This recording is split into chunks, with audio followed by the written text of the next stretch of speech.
RDC est une et indivisible. De la population et de tout le monde, c'est qu'il faut tout arrêter pour faire face à cette situation. Et que nous ferons de cette terre richement bénie un réel havre de paix, de prospérité et de progrès social.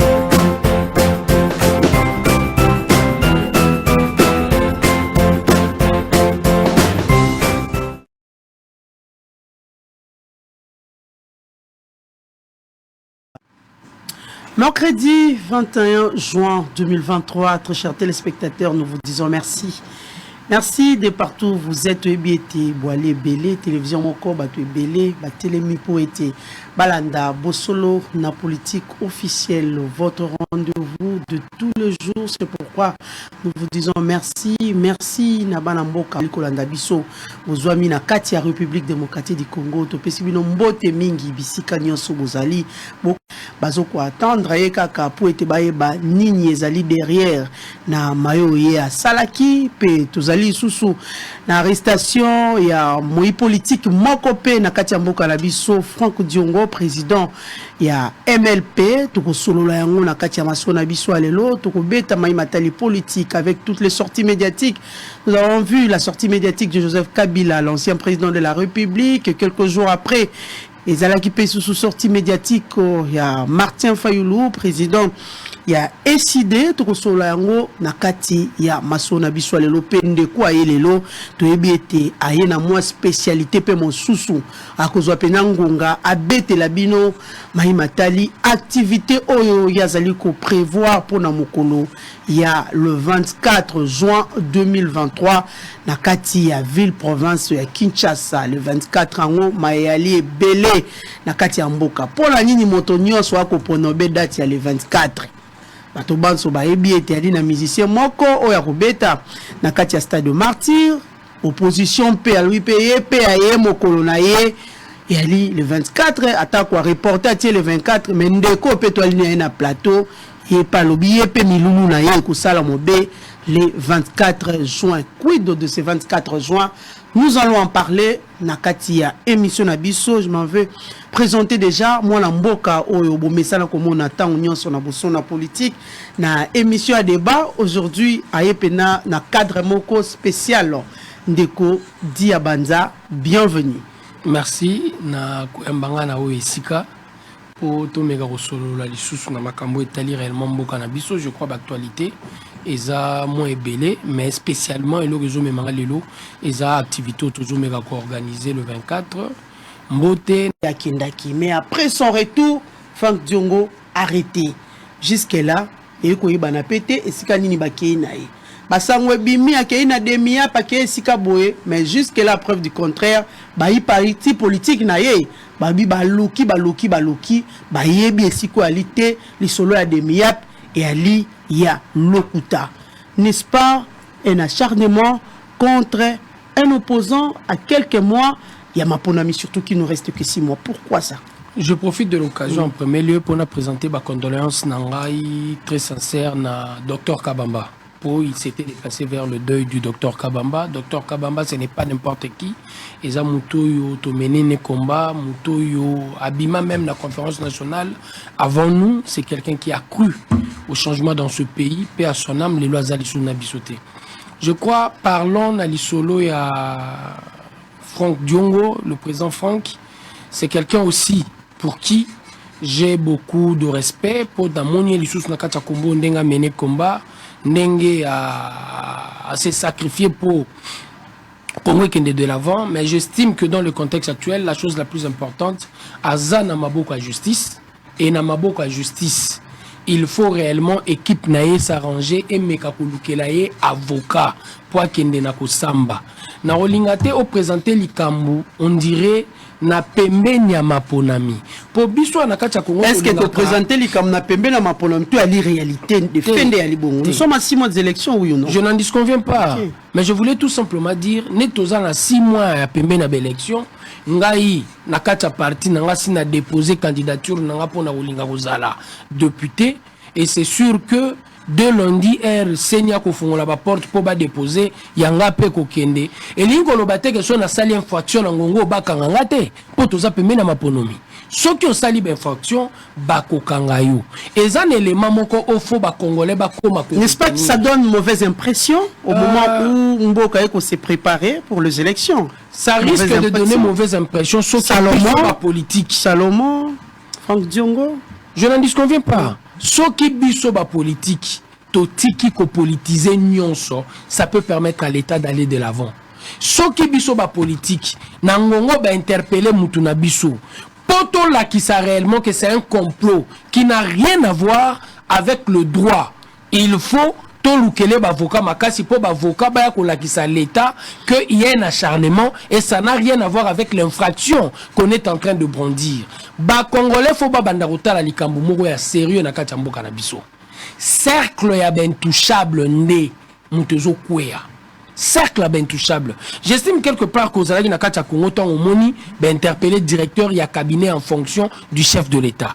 Aux Alagi Nakacha Congo, tant au moni, secrétaire chargé administration et à présidence, monsieur Lobo, interpellé, n'a pas service, il y a l'État pour une infraction quelconque. Aux Alagi Penakacha Congo, tant au moni, ba ministre, oyo ba longue fonction, bazo kende na justice. Les locaux bengisa, motomunene na justice à Congo, et zali sous d'actualité. Donc, il faut comprendre que cercle est intouchable, il y a un monde de à la briser. Et de ce candidat, ou à soutenir candidat, basé belé.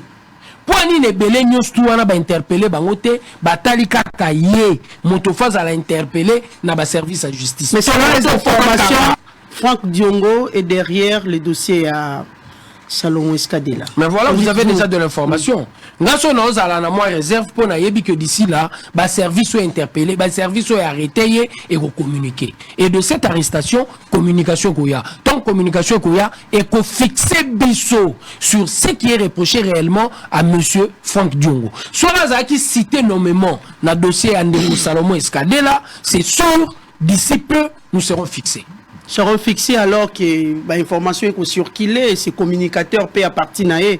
Et non, balobi bako reprocher que ba trouver arme na katia véhicule là et solo wana no ya arme wana mwana mboka.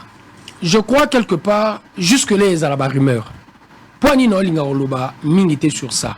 Il faut aux arana moins réserve, surtout biso ba politique. Les communicateurs de son parti politique sont le communicateur de son parti politique bazo ça la politique. Oh bango ba osala eza politique na landi misusu koloba mingi bakangi biso na bato ya garde spéciale présidentielle bato bakanga ki bango abenga muta garde spéciale présidentielle ye moko alobi o aza en tenue civile wana nyoso tu ba bato garde spéciale présidentielle donc tenue civile garde spéciale présidentielle mais bato bazalaki na uniforme la police pendant que bazo reconnaître colonel intel azalaki major tel o bango moko ba yebi personnellement bazalaki malobi batu nyonso ya civil et zalaki batu ya garde spéciale présidentielle, tu comprends directement qui sont en train de vouloir réellement qu'au bois que l'eau quoi salité pour jouer à la victime. Même si on a dit vidéo quand on est censé être intelligent, on comprend que c'est une stratégie mal élaborée dans leur camp. Tant aux autres batu ya service batu ya présidence mutu ba ko kangaye ba muro to mona ka jour ba ko attaquer biso na ndaku na reconnaître bilongi na bango. Donc je me suis dit quelque part que il y avait un peu du tout dans ce qu'il disait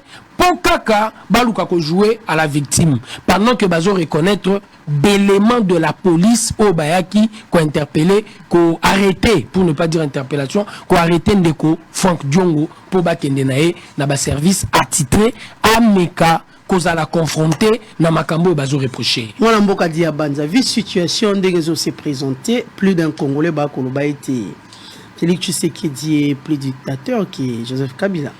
Je crois ba opposant bazo megabeta makambo eko kendele ba opposant bazo megabeta solo wana kolepe ya makasi puis obe makambo manso elekaki na FCC. Ça sera faux. C'est réellement faux. Il y a une certaine différence net aux abonnés. Scénario nyonso ya ndeko leka na FCC yango ezongelo c'est faux, archi faux. Arrestation délai à opposant tozana Floribert que boyebi passe ya opposition cette question ya yo na ina bandolo bo bagizi tozana Floribert chez BAT na régime na biso tozana Bukembu Kasate bato batumbaki vif na permanence à UDPS, toza na Rossi Chimangate, toi na Thérèse Kapangalate.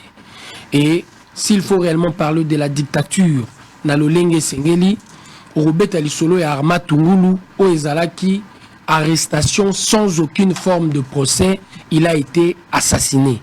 Chez Bisso, à aucun moment, pour critiquer le président Bakangiye Azate, tout au long de notre régime.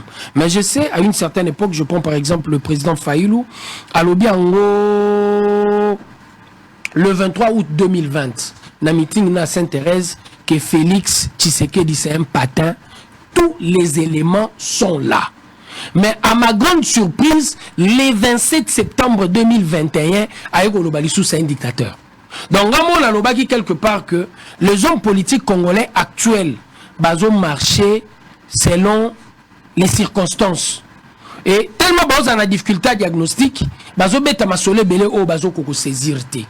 Donc, au bêta lisolo que le président c'est un dictateur, c'est faux. Au regard de quel élément?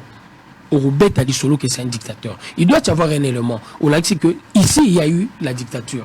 Ce qui bakangi moto, ndenge bakangaki ndeko lobo, ndenge bakangaki ndeko karere, ndenge bakangaki ndeko Salomo Escadela, il y a une dictature.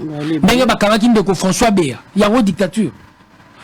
Ne bakangi ndeko Mukebai, na makambo ya lobaki na libya pas de la terme dictature. C'est au regard de droit, c'est au regard de lois établies que les gens sont interpellés. Ce que commis la justice, bongi sa défense ya makasi pour la kisake. Et loko bangi ba imputé yo ezali kambo ya lokuta ozala kité. Voilà, merci beaucoup Diabanza. Nous allons prendre la sortie médiatique. Il y a Martin Fayoulou Madidi. Mwalamboka. Martin Fayoulou est clair. Il se retire avec son parti politique du processus électoral. À Longwe, à Bendani, à présenter P. Bagrief Naye et Loko Ezaliko, l'accent vraiment mécontentement Naye, à Lobi Mingali Makambo. Il y a fichier électoral.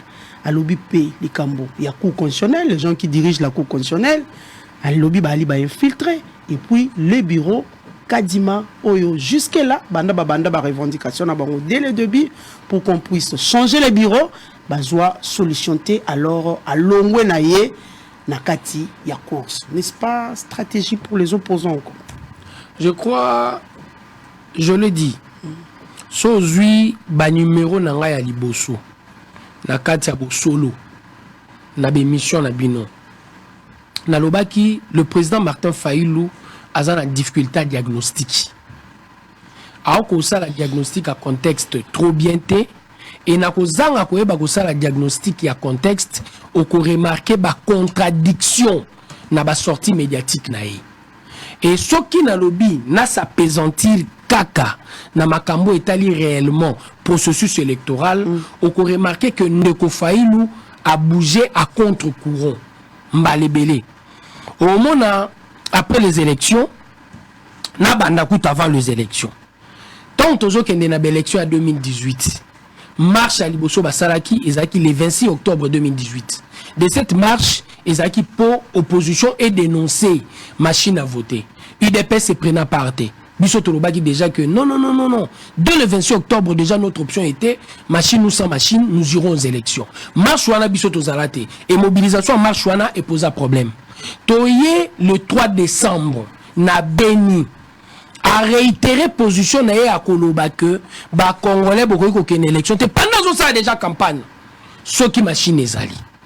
Le 13 décembre la même année, à ye Koloba que il faut exiger papier na ba bureau de vote. Boko comme na papier boke ko tia na urne. Le 17 décembre à sali volte-face. Et na volte-face à sali suko appel na ba congolais oyo ba soutenaka e ba kende ko voter. Le 3 février 2019 abanyo ganga vérité des urnes. Parce que vérité des urnes wana azo ganga en fonction il y a discours na le 13 décembre azo senga batu ba kende ko exiger papier pour ba voter ton na discours na le 17 décembre azo ko loba na bato donc nous voter na machine. Cette contradiction ne peut pas permettre à un leader à kende de l'avant. Pour diagnostic ils ont posé problème tant longwe wana oye na processus le 7 novembre après les élections 7 novembre 2019 après proposition et à plan à sortie de crise à Sengaki organisation anticipée des élections. Batounier, nous allons partir sur quelle base? Pour organiser encore une fois de plus les élections pendant que les délais constitutionnels les a 5 ans. Contradiction pour diagnostic, ils ont posé problème. Mais ce qu'on a lié sur qu'on a processus actuel, 3 avril 2021, matinée politique devant Parti Naé, a proposé que il faut nécessairement assemblée plénière et l'ongwa de 13 membres et qu'il y ait 23. Bureau est comme à 17 membres. Présidence à bureau est à la rotative entre les confessions religieuses 3 mois, 3 mois, 3 mois. Ça, ce sont ces propositions. Pendant que nous avons des propositions, pendant que nous avons la désignation, il y a président, il y a bureau. Il y a une proposition. Le 19 octobre 2021, il y a l'Isolo Moussous. L'Isolo est commis déjà. Monso, le président de l'Assemblée nationale, d'une manière cavalière, a l'équissi Denis Kadima, entériné Denis Kadima, qui est proche du président Félix. Ça, c'est le 19 octobre. Le 31 octobre, le solo est changé. 2022, à comme il y a glissement. Le décor est planté, poto kende, na glissement. Le solo glissement, na mnoronez à l'issouté. Difficulté diagnostique. Alors, li solo glissement, aïe l'issoussou, na l'issolo ya audit ya fichier électoral. Audit ya fichier électoral à Bandiango, mars 2023, le 25 mars 2023, à Betty l'issolo, il y a audit externe, il y a fichier électoral. Le 19 juin 2023, il y a un square na l'issolo, Royib Sabatonae, Bokende ko présenter ma candidature aussi longtemps audit et kozalate. Moi je crois. Moi je crois. Pas ça transparence. L'opposition est bien loko elingité. Difficulté à président Martin Fayulu, azo yebelo ko elingité. Ce que l'opposition est baki loko elingi, à cause de la cohérence. Na la question au fil des années, n'engazo évoluer, n'engazo réagir par rapport à chaque actualité. Azo kokosimbe loko oyoye alingité. Et la revendication claire pose problème. Ce rotali UDPS na 2006. Carte d'électeur. Notre revendication était claire. On ne participe pas aux élections aussi longtemps qu'il n'y aura pas recensement. Les élections étant réellement la loi du nombre, il faut recensement et bandana koeba le nombre de Congolais et puis après token identification des nationaux après enrôlement. C'était ça notre position. Soit en 2011, tant que chaque jeudi, pour Tozon Luka contrôle, il y a serveur central. Mais ce que tu as dit président Martin Fayulu, à chaque étape, a changé revendication. Donc Martin Fayulu n'est pas clair dans ce qu'il dit. Aïe bien l'eau lingité. Aïe bien l'eau lingité. Tant le loi bêti li solo ya audit ya fichier électoral, aïe si batune bo kende ko présenter ma candidature té. Du jour au lendemain, herba okendo présenter. Et comme même la position à 2018. Il y a on a ébisso. Le 3 décembre. À lobby procès à 2018 et qui donné qu'il y a une critique criante. Il y a on a critique criante. Mais si quoi évolution naie. Évolution naie et tchaki ba supporter naie en difficulté. Le 3 décembre na Beni au réitéré positionné au Lobassa machine token d'élection. Le 13 décembre au Yebisi ba électeur nayo bokende na bureau de vote ba exiger papier. Le 17 décembre au Yebisi bango bokende voter ce qu'on dit machine à voter. Aujourd'hui, on a en difficulté. En tant que leader, il faut faire un bon diagnostic. Aujourd'hui, la meilleure position. On a compris qu'on a deux fois, tu vas comprendre, mais dans l'avenir, tu vas sur raison. Ce qu'on a ici, la position en février 2018, tu comprends directement que les leaders n'avaient pas tous les éléments.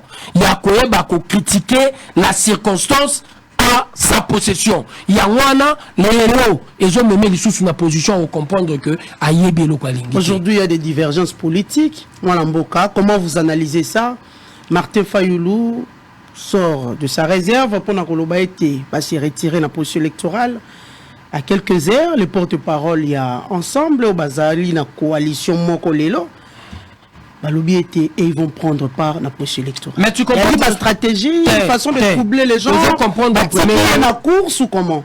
Unité, ils ont posé problème. Unité, entre bango. Azan agenda nae. On n'a rien à voir avec le processus électoral. Ce qui les concerne, ils ont procès nae ba démêler nae. Ils ont le même Azolinga a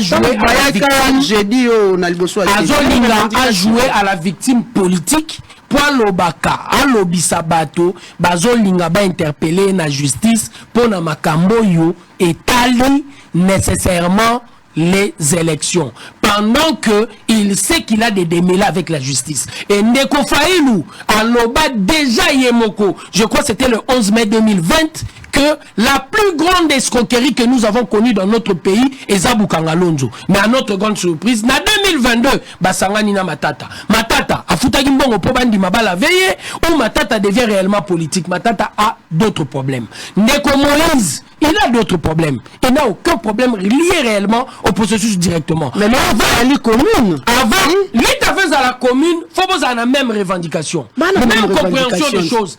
La même compréhension des choses. La preuve vient où pas la même compréhension des choses. Fichier électoral est biaisé. Même si on n'a pas d'offre. Fichier électoral. Même si on n'a pas d'offre musique. Ils ont le même fichier électoral biaisé et un prétexte. C'est un prétexte, ma soeur. C'est un prétexte. Bazo utiliser prétexte wana po ya bango objectif et sa table de négociation. Et na kati table de négociation, matata mponi oyeb sabino na lingi ba poursuite judiciaire te. Moïse Katumbi roloba na yo, loi des pères et des mères et les kate bokanga ba parlementaire munoko po eloko wana les kate. Ça n'a rien à voir. C'est ça déjà c'est un frustré. Quand on parle de ces sangs, il y a un élément de taille faut par rapport à ces sangs. C'est ça déjà, en 2018, tout en étant dans la Mouka, il a battu campagne pour le président Félix. Parti sérieux, qui a pignon sur rue, à quoi ça l'erreur Wanate. Tout en battant campagne pour le président Félix, nous en a la Mouka. Et quand on parle de lui, notre leader qui est capable réellement de galvaniser le troupe. Notre Moutoumoro qui est en train de se rechercher pour qu'on à base en tant que leader politique. Il a un agenda qui n'a rien à voir avec les intérêts du Congo. Ndeko Martin Faïlou, je peux me permettre de dire qu'il ne maîtrisait pas. Neti Bazana a même point de vue. Même point de vue, je me dis, Yonga Ito Sangani, Tozana meeting, le 24 ou le 25. Avant le meeting en question, on a un lobby. Tant on a lobby déjà, na lingina vide meeting na substance na ngo, tant on a besoin meeting wana. Le propos du président Faïlou démobilise déjà le meeting. Et démobiliser pour la nini, pour bana même point de vue. Sans plus d'un commun accord. Ils ont démobilisé pour la nini. À lobby Makambo, il fallait que l'obana meeting avant. Tant à lobby en avant, il est en train de démobiliser. Et quand il démobilise, allez-y comprendre qu'ils ne sont pas ensemble. Et il est en train de comprendre qu'Ende Bazaki ensemble, on dirait le plus grand perdant, c'était lui. Il y a un homme qui sorti. Et non, ça a sorti. Difficulté difficulté le plus grand perdant, pas Minde Bazali, mais Babi West, il va prendre toute la grande partie. Non, force à leader et vendre à la vision. Force à la capacité à diagnostiquer. Tant à lobby Likambo, même Batou Bandimi était, une année, 2 ans après, Batou va comprendre qu'il avait raison. Nous l'avons vécu, nous, avec le président Tshisekedi Wamulumba. Et ça, vous allez vivre pire. Et nous avons vécu pire. Tangu, Tozo, Kende San City, Batouba Kenda qui a dit Sabeba, ya lobby et Saramana San City. Herbe a signé accord cadre, ya Tikali, à lobby Banabake Sakana, Baozonga, Bazongaki. Le leader doit être capable de voir avant tout le monde. Leader a commencé à la berreur au tali cheminement et à présent Martin Faïlou au lobby qui est ouest Golandae pendant que les gens sont en train de plus en plus de douter de sa capacité il y a même bango liboso pour nani ni batu ba douter bazo douter pour bazo remarquer ozo loba makambu avec son contraire. Kabila lobo kwa salité na ko kondimate ko zana président Félix le 3 février 2019. Vous comprenez? Novembre 2021, Obani va pour parler na Kabila pour la bloc patriotique. 500 000 ebimi et Kaboli bino na muzitu. Bloc patriotique. Mais Obenga ki ango, le bloc a salité na février 2019. Donc on sentit ma contradiction et accompagner tout au long il y a combat politique nae. Et tout au long il y a combat politique nae a évolué kaka na logique wana a lobby likambu à se contredire. Ma Bukangalonzo grande escroquerie le lozana matata mponyo. Kabila Loboka salité bosangane na bloc patriotique. Quoi encore il avait ajouté Sogo Obando tableau né Félix Patin août 2020 Félix dictateur. Donc il n'y a que de contradictions. De ces contradictions, les gens vont se lasser et ils vont comprendre que les leaders ne pas un visionnaire. Voilà, merci beaucoup Diabanza. Nous allons prendre le deuxième sujet au Penza et Memio Namokolo Alelo. Il y a mercredi, Nakatia Boussolo, na politique.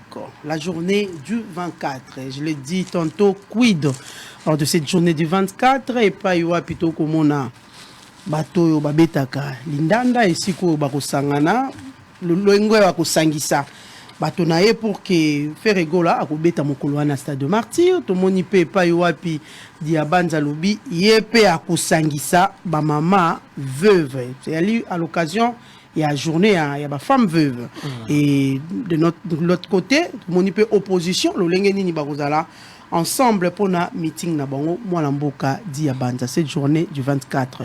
Ndengeni ni déjà yo moko za ko imaginer et que c'est passé avec tout ce qui sera dans la vie de Kinshasa. Je crois opposition poussi déjà journée à les 25 avec tous ceux qui sont en train de vivre c'est déjà difficile pour meeting wana ba tenir ango na lolenge sengelaki. Soki ba kutani na makambo to vivre na tweet oyo bato a décidé ba lobby bato ya ensemble ba lobby. Donc ils ont l'acceptation déjà que so ba kuten na même podium bitumeko obima. Je crois bango on dirait ba poussi mukie. Biso tokomeli l'état depuis mars 2023 pour te tenir réellement tozwa esplanade à Palais du Peuple. Journée internationale de veuves ezara le 23 juin. Ndenge journée de la musique ezara le 24 juin. Et je crois moi namboka Ferré a ponaki déjà le 24 juin. Abandaki na ko tia déjà date à juin sans pour autant fixer avec fixer le 24. Biso le 27 mars déjà tokomaki po tozwa esplanade à Palais du Peuple tomeka ko sala li solo o etali journée internationale de veuves. Il fallait normalement ça le 23 mais initiateur il y a ONG Espoir et Avenir du Congo a estimé qu'il y a beaucoup de femmes au sein du gouvernement oyo bakoki koya ko participer à l'activité en question pour ba maman faut pas s'impliquer pour statut à ba veuve et à la traiter autrement au sein de la République démocratique du Congo. Ce sont des femmes de laisser faibles oh les lots de fois autrement dans la famille mususu Akoufeli Mobali, Babotoli Lupangu, Babengani Bana, abandonné à son triste sort, abandonné qu'au vivre misère na calvaire qui ne dit pas son nom. Et partant de cet élément, Tolinga qui journée wana et comme ma journée oh nécessairement batwebele bakomi ko tchango na mutu pour à la fin statut ya ba femme veuve au nom de la justice distributive et à la traiter autrement. Possession de femmes seniors abandonnées à leur triste sort. Tant ou biso to komi ba répondre biso na pesa biso esplanade à Palais du Peuple. Différence il y a activité na biso. Na activité il y a Ndeko Ferregola notre musicien et ça d'abord par rapport il y a temps. Biso to banda 6h, to aussi lisa 13h. Sera mesure il y a ko réveiller ba maman na nyonso avant 6h. L'ONG en question to ça le rambala libosoté. Na uti ko sala ngo il y a pas longtemps avec l'ONG. To sala ngo il y a pas longtemps na place méfait. Et je vous assure, les structures, bah cellules, il y a ONG, partout, ils ont une activité kaka à partir à 6 heures. Partout où ils ont implanté. Na Kingasani, na Matete, na Kisenso, na Banzalemba, na Ngaba, ce n'est qu'à 6 heures que activité à prière et bandaka, et puis bobeti réellement, ma solo ONG. Donc, on a mouka tongo pour la maman na biso, c'est déjà un acquis. Et c'est là que tout mis sauté. Bakoya très tôt. En dehors ba maman peut-être ba maman msou to mobiliser ndé cause moins difficulté pour ba maman peut belé ya ba veuve ya Congo bakoya qui n'ont rien à voir avec l'ONG, parce que la chose la plus importante, tozo bunde la statut ya ba veuve nyonso. Tozo bunde la statut ya ba veuve ya ONG Avenir Espoir kakate. Ya ba veuve nyonso. Ba maman ba kokoya tongo. Na koya tongo 13h ba kei. Ba jeune o ba ko accompagner ba maman po ba maman na baza batu ba bota. Ba jeune o ba ko accompagner bango to ko encourager bango ba kende ko concert pour na ba o balinga la musique. To ko encourager bango. Après activité, allez suivre notre musicien parce que le musicien a un énorme mot faut intéresser biso. Et ça la dénominateur commun. Jeunesse, non, ba femme veuve. Oui, biso ça ba veuve, mais ba veuve on appelle ça ba mamé belé ba bota. Ba na ba ko accompagner. C'est tout à fait évident. Les veuves et leurs enfants. Ils peuvent venir. Même le jeune peut venir parce que soutenir le veuve, n'a la veuveté, n'a pas mamaté. Mais nous sommes en train de le faire, l'initiateur à ONG Bikamwa, Aza mamaté, Aza papa. Mais Azapé a coupé la moitié, mais il s'est dit quelque part, nous devons nous battre pour ces femmes, pour toutes ces femmes. Il faut nécessairement statut na bango changer. Bah jeune peut bakoki koya. Mais différence c'est vanda. Et là, je sais sur l'élo, na musicien ferré, et les éléments de détail. Thématique, il y a concert à ferré, et ça dénonciation, il y a silence, au monde la zui, na makambo Italie, bitumba na est. Biso pe thématique na biso. Et ça, dénonciation, il y a agression rwandaise. Pour Nanini, nous nous disons quelque part, aussi longtemps guerre et continue na Est, ba veuve babando bakisama. Chaque jour, soda mourazo façon azaki marié, moi si na kominani veuve. Alors, il faut continuer à dénoncer l'agression pour makambo tozo vivre na Est et zoé la biso désolation na misère. Tant tozo bonne la statia ba veuve, soki to koki déjà ko recensé. Après recensement, bah, on a besoin de statut. Si la guerre continue, c'est chaque jour que ça va s'ajouter. Et quand ça s'ajoute, dans l'histoire déjà, Bobanda qui a Liboso, il faut la procédure de chaque année pour Boba Kisaka. Et il est mieux pour nous, vitesse wana ya kokufa les belé, tous en honte batuba kufa normalement, tous dénoncer agression rwandaise. Et batuazo dénoncer ezaba veuve. Faire épée à la même thématique. Et ok, la même thématique, moi j'estime que tous les jeunes qui vont venir, nous allons les encourager bakende après notre activité na concert à Ferrepo. Je suis d'avis que Ferrego là, à Kokoma, on a été 13h. Biso 13h, tu aussi ça déjà. Pour ba senior, oh eza ba maman wana, tu kolingate 17h ba bando souffrir pour le transport.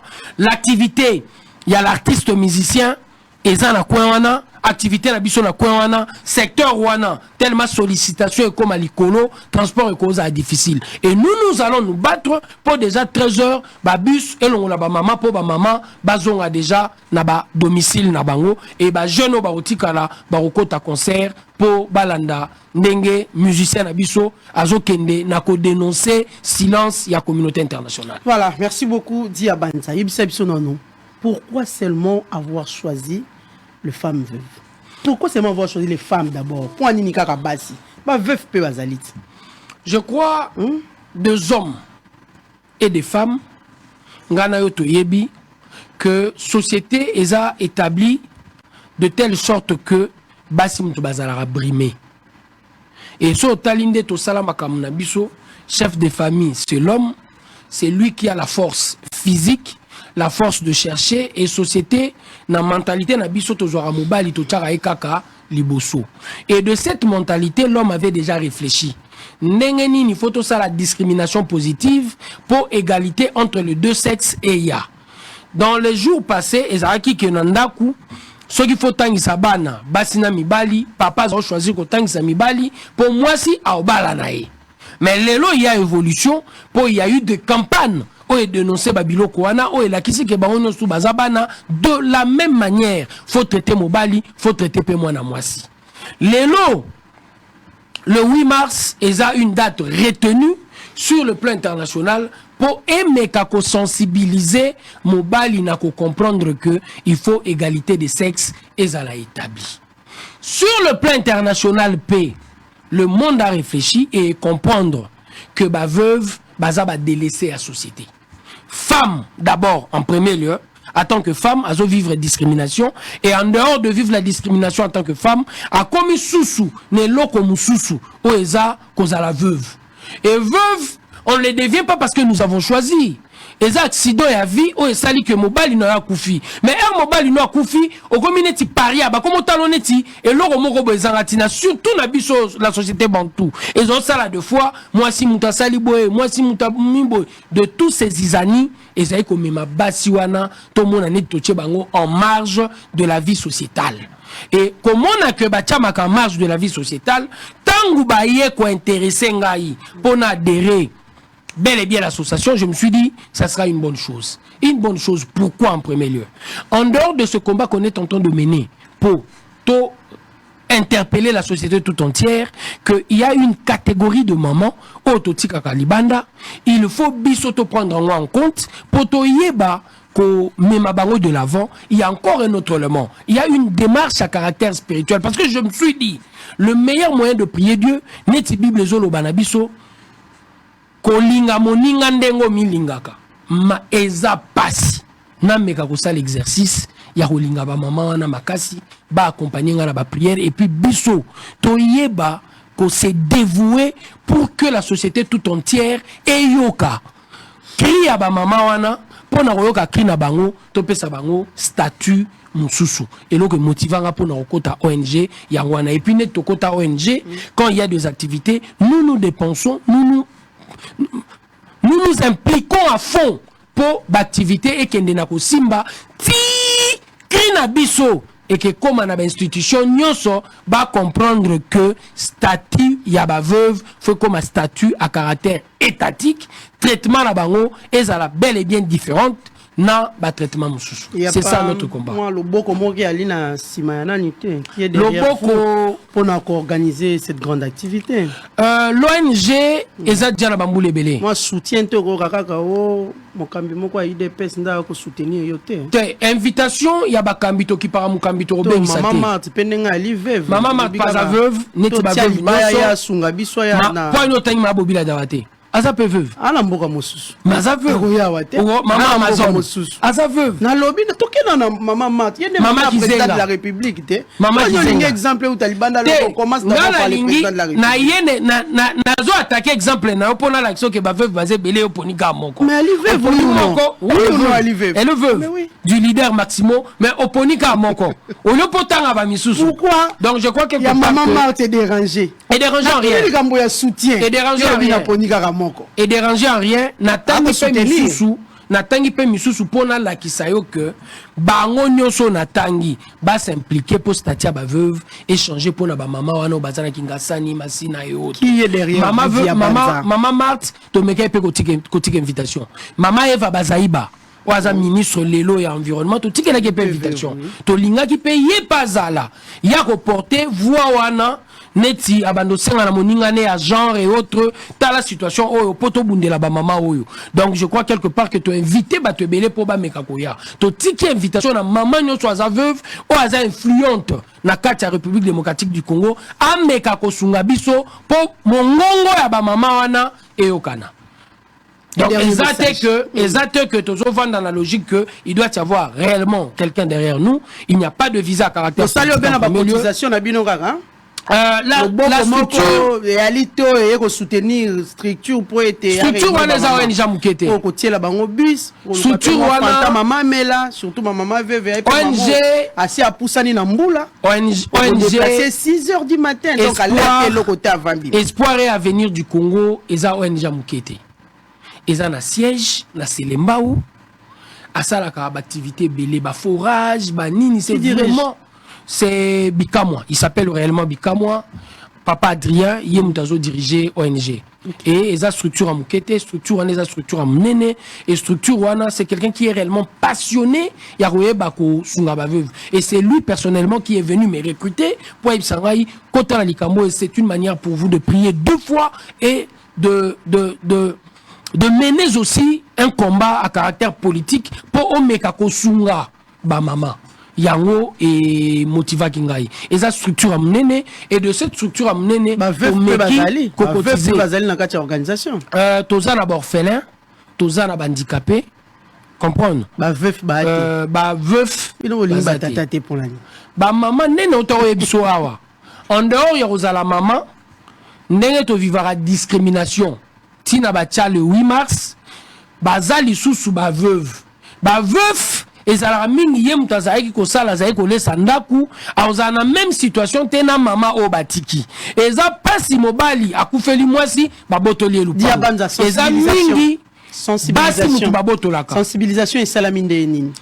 On a tenté réellement de porter choix peut-être place ONG Ali na Selemba ou bien au pays partout bobeti va porte partout surtout dans des camps militaires, dans des églises parce que dans des églises aussi il y a des organisations de veuves et ils ont batu bazo tambla na ba camp pour réellement ba sensibiliser ba maman dans différentes communes. Oui, dans ba différentes communes pour présence na bango et ça là que voix et yokana statut à ba veuve et comme eloko mususu a na République démocratique du Congo. Et en dehors de cela, il faut nécessairement le monde entier et Bakenakacha Congo, jour où il fallait tout célébrer ba veuve, biso tozo dénoncer agression rwandaise. Pour agression rwandaise, ezo bakise la biso lisusu ba veuve. Et na bakisa ba veuve wana ezo bakisa, ezo continuer na rotia Congo à genoux. Donc Congolais nyonso de partout, na journée wana avant l'activité musicale, y artistes et musiciens na biso bakoki koya tokende biso nyonso na koyebisa monde entier totika kozala ba victime ya ba richesse na biso. Ça sera facile pour vous de réunir les femmes à 6 h du matin bolobi ke bosala rango déjà. To sala rango déjà, l'ONG déjà comment je dirais. Et osala facile. Eza déjà habitué. Et en dehors de cela, comment va fonctionner ka? J'espère que vous aurez le contraire. Même s'il faut sortir à 6 h, elle sera prête à 7 h. Non, il faut par expérience. Même dans mon église, qui est réellement l'église kimbangiste, nous avons prière chaque 6 h. Et 6 h, wana toyaka, nakutara déjà ba maman baza prête. Toute le maman prête. Ba mibali ope ba kokakola mukatongo to zalaka wana poto prier na 6 h. Soko une église catholique. Ko la mukapo ba ya mesa tongo et posera problème te pona bino ba mamelo. On remonte réellement ba maman na bazalaka wana attend. Et dans toutes les grandes églises, on ba organisera déjà activité à tongo. Voilà. Et ça sous circonstanciel te pour prière on est à permanente. C'est pratiquement chaque jour le matin. Bah mais ça n'a déjà les alléluana. Alors qu'on sait il suffit botter les bus. Circonstance et handicap pour lieu. Mais quand la mukatongo pas semble les alolenge naï. Ce qu'on est ces lieu, il faut nécessairement biso ONG to kokelo komoko. Et loko to kokeza bus. Bus oyo batu bako mata po baya activité en question. Et bus c'est cause la bango po ba mama wana bazonga. Mais ba jeune oyo bako linga après activité na biso ba kende lisusu ko dénoncer. Pour les baké mabina. Te et zalaka mabe soki tozo kanisa réellement soki mutu azo bina azo sala lisumu non na tunika motuna te moto asisi lo rien akei ko bina akeko eloko moko te za mabe na likambo nazo sala mabe evandaka kaka na intention c'est l'intention mutu ezo komisa eloko mabe et l'intention mutu akoza na kati ya prière azo bina na kati ya prière azo bina makomi kosala lisumu po badanse na eza obscène.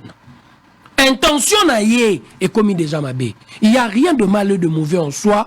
Tout dépend de ce qu'on en pense. Likambo ozo kanisa tan ozo kende ko sala yango muteza mabe. Ndenge nini na koki ko louer l'artiste musicien ou Robert les 24 pendant qu'il est en train de dénoncer l'agression rwandaise. Pendant qu'il est en train de dénoncer ce que fait la communauté internationale par rapport au silence oh bango nyonso bavandi. Ato se pela na musique à mutuana te. Mon koloana en question, faut soutenir rien. Voilà, nous sommes arrivés à la fin d'Ia Banza. Mais puisqu'il y a un programme avant qu'on se sépare, les programmes de la journée. 6 h Tozala déjà wana, le premier artiste en Matabani Koemba.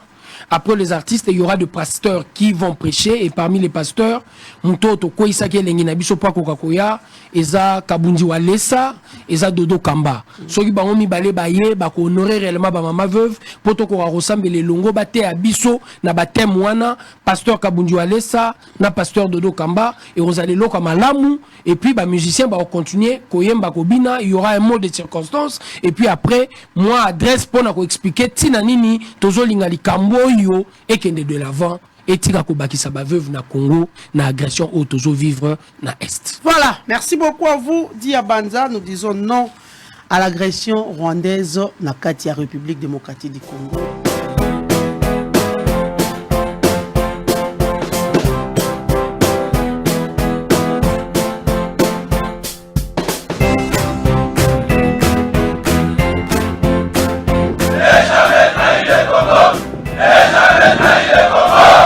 RDC est une et indivisible. De la population et de tout le monde, c'est qu'il faut tout arrêter pour faire face à cette situation.